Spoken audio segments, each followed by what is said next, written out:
Ang daming ganito, mga ano, parang chismosa kayo sa buhay. Queen, ba't ikaw nakapasok sa Dubai, si Fukurat hindi? Nakapasok siya, nak, mali-mali ka. Tsaka ito, may mga nagko-comment na tuwan-tuwa siguro kayo ng mga kaibigan mo. Hoy, bakla! Hindi namin alam na nga na umalis siya eh. Laro kayo. Papansin? Nalaman ko na lang nung sa Facebook, sa FB Reta Valerie Perez, nalaman ko na nga lang na mga ganong eksena, may mga exhibition. Kasi hindi naman namin napapanood yung isa't isa. Hindi ko alam kasi naka-block ata ako sa kanya. So, hindi ko alam na aalis siya, day. Kaya wag kang nagbibigay ng maling impormasyon. Nabubuisit ako sa'yo. Yung iba na mga comment, kasi nakikita ko na rin eh. Ano to mga comment na to? So, ayan, hindi ko naman nasagot yung question, pero sasagutin natin. Nakapasok ako kasi, ayun nga, day, totoo naman yung sinasabi ng iba. Based on my experience lang to ah. So, ayun, tiniis ko talaga, day. Mula Pilipinas, naka-jacket ako, tapos pantalon, tapos sapatos, tapos nakasombrelo pa ako, nakasalamin pa ako. Basta nakatali yung buhok ko noon. Nung nasa Pilipinas kami, papunta kami ng Dubai. Tapos, waji talagang makeup, day. Hindi ko alam. Talagang hindi talaga pwede. Kasi iyon nga yung sinabi sa akin ng mga tao din talaga. Para talaga akong tomboy na may miyo nun. Totoo lang. Kaya ayun, nakalusot yung bakla. Nagligalig. Doon doon sinuot lahat ng beta quality ko. Kasi pagdating mo naman na ng Dubai, kahit ako ha, based on my experience, kahit anong isuot ko, carry naman. Pero, na-hold ako nung pauwi na kami ng Dubai. Ayun yung nangyari naman. Kasi, kala ko, papasok, carry na, pauwi naman na kasi, di ba? Parang, pauwi naman eh, so, di ba? Kung puruhi, sivirihi, divirabu. So, ang suot ko dahil tube, palda, boots, tapos ang makeup ko, pang drag queen talaga dahil sobrang kapal. Tapos yung buhok ko, kulot-kulotan si bakla. Ay, pasabog. Ayan, uubuhan ka muna bago magsalita. Ang exhibition, ganites. Sa totoo lang based on my experience din mas mabait yung mga lalaki na sa immigration kaysa sa mga babae.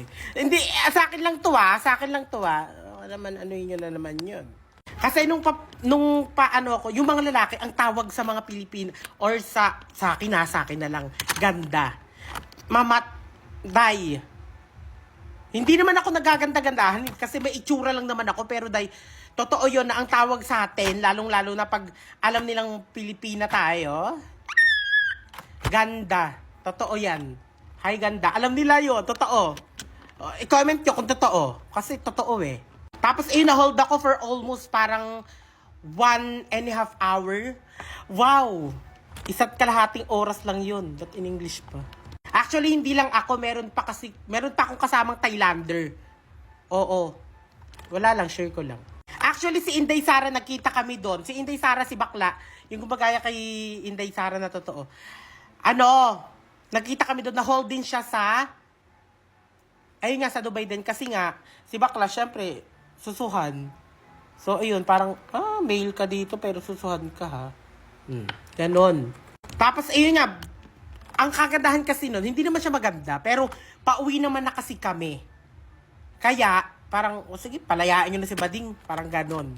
Pero hindi parang basta nakipag-usap din talaga. Siyempre, kailangan yun, day. Tapos sinabi ko nga na, kaya ganun yung suot ko din. Yun, social media influencer ako. Tapos ganito talaga ako manood sa Pilipinas. Ganon! Tapos eto pa, day. Ano pa? Kasi yung sa akin, yung parang tumingin sa akin. Kasi every time na papasok, lalabas ako kahit saan, kahit dito sa Pilipinas. Pag lalaki, go, mabait, ganito, ganyan. Tsaka ba't budugo yung labi ko? Tsaka ang dumi ng kuko ko. Wag nyo na lang isipin, basta na nagkakwento, di ba? O wag na magkwento. Magkwento. Tapos, babae yung nakatapat sa akin, palabas ako nasa Dubai kami, pauwi na ng Pilipinas. Alam mo kung ano sabi, day? Tinitigan niya ako mula ulo hanggang paa. At naka-contact lens pa ako nun, ha? Nakapusod ako, day. Tapos naka-clamp. Isipin mo na lang. Tapos full glam makeup. I think you are a transgender. You are a cross-dresser. Gumanon siya. Tapos ako naman, anong nangyayari? Parang kaba-kaba na si Bading. Anong gagawin? Parang ganito, ganyan. Tapos, hey! Nagtawag siya ng 7. pitong parang pulis, hindi ko alam kung ano doon, kung basta yung mga nakabalot talaga sila na white, mga lalaki, takot, Daich! Tapos, ayun nga, parang tinitingnan nila, ayun, pinakita ko din social media, account to proof na ito yung work ko here sa Philippines, parang, kailangan ko pa rin bumalik ng Pilipinas kasi nga, ito yung trabaho ko, kaya may ganun yung explanation, ganito, ganyan. Tapos, ang ginawa na lang, okay, sige, papalabasin ka na, kaya may Kim Pilis, pero tanggalin mo yung boots mo. Pinatanggal yung boots ko. Tapos, di ba, naka-tube ako, tapos, naka-palda, pinag-jacket nila ako, day. Tapos, pinag-sombrero nila ako, pinag-salamin nila ako. Okay, bakla. Live. Ganon. Okay na? Alam ko wala naman kayong pake, pero same. Go.